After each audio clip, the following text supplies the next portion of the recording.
If you want to win every single hot zone match and get free rank 30s and 35s, then make sure you watch this whole video to find out how to play the best in hot zone and have the best comp in hot zone. So the first step is obviously to have a team of 3 that you know of, so you can have the best composition of brawlers when you're going into the match. Now I'm going to talk about 3 different compositions you can have in hot zone that almost have a 100% win rate, and we're going to go over them one by one. So here, we're running a controller, a tank, and a healer. The controller's job is to push everyone out of the hot zone, and the tank's job is just to stay in the hot zone as much as he can. Here, the healer is trying to heal mainly the tank, but also the controller as well. The healer should not be playing offensive too much unless he has range over another brawler, and should just be keeping his teammates alive. And he should really never ever be dying, and he should also rarely be in the hot zone. If you're playing the tank, you want to look for good opportunities, usually when it's a 2v1 or you're pinching another brawler, to get right into the hot zone so you can stay in there for as long as possible.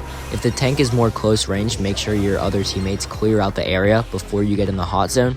But if you're a medium range brawler like our Frank here, you can play a little bit more offensive and get a few kills to help your stats. Here I'm mainly just fragging out and playing a little bit more aggressive. I didn't mean to use my gadget there, but I'm just trying to play aggressive so my Frank can stay in, and it doesn't really matter about my KD as long as I'm keeping everyone out of the zone and using my supers effectively. If you're gonna run Gale as your controller, make sure you are using the gust thing for your gadget, because you can get rid of close range brawlers immediately and you'll just be alive a lot longer. As you can see, we're already basically winning this whole match, and they just really don't stand a chance against us. This is a friendly match, but it is a match nonetheless. I told them to try their hardest. We just did this because we don't like the modifiers, and it just ruins the basic composition for normal matches. Another thing you might struggle with is in the end, you just want to bull rush right into the hot zone, and that is just not effective at all. You'll just get yourself killed, and the enemy might win if you do that. It is very tempting to do that, especially if you're within 10% of winning, but trust me, you don't want to do that.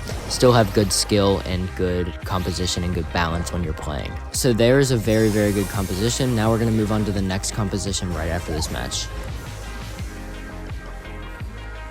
The next composition we're going to be running is a controller, a healer, and an assassin, but this assassin is also going to play a little bit of support with his gadget, so it really helps out. Here you want your support to play a tad bit more aggressive because we don't overall do a ton of damage, and the assassin's job is to completely frag out and get as many kills as possible. Basically, this assassin, as in playing Stu right here, wants to get into 1v1s with certain brawlers and win those. If you're playing this assassin, you need to make sure you are having really good aim and not getting pinched by 2 or more brawlers. Here the controller's job is to stay in the zone as much as possible, and also to cover the healer so the healer can stay alive. The healer can also play in the zone here to get some bit extra coverage and overall have a better 2v1 position, and overall just help the controller stay alive. The assassin here, in this case Stu, should be all over the map just like he's doing right now, just blocking off certain areas so the brawlers can't push a certain lane, forcing them all in one spot, which is better for area control. The controller here should really not be dying as much as possible and just staying alive as much as they possibly can. And the Byron here should be healing me, but it's okay. He made a mistake and that's alright. He's also playing a little aggressive. Byron really shouldn't be past the bottom half of the map, just overall staying at the tip of the zone and trying not to die. Here I did get a little greedy because I do want my super, because Sandy's super here is key to winning the game. We do start to fall apart right here just because the Byron is playing a little bit aggressive and I'm overall playing a little bit aggressive too, and when we're all playing aggressive, we just fall apart and don't play as a team. That's another thing. You need to be playing as a team in this and working off of where each other are and how many of the enemies are alive. You also need to be waiting for your teammates and not rushing without them if they're both dead and you have to reset. I did get down my hypercharged super here. I risked that so my teammates could get in the zone a little bit better,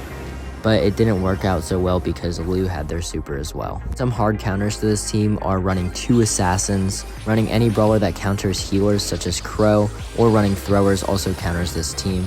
Area damage also does counter this team as well. So since they have 2 controllers, they are really just taking over the area right now, and since they both just had their hypercharge, we got absolutely destroyed. Byron's healing here, but he shouldn't be playing as far up as he should. We should be making a triangle where the Byron is in the back the whole time. Since our Byron's dead here, it really just leaves us in a really bad spot, and we all just kind of end up dying here.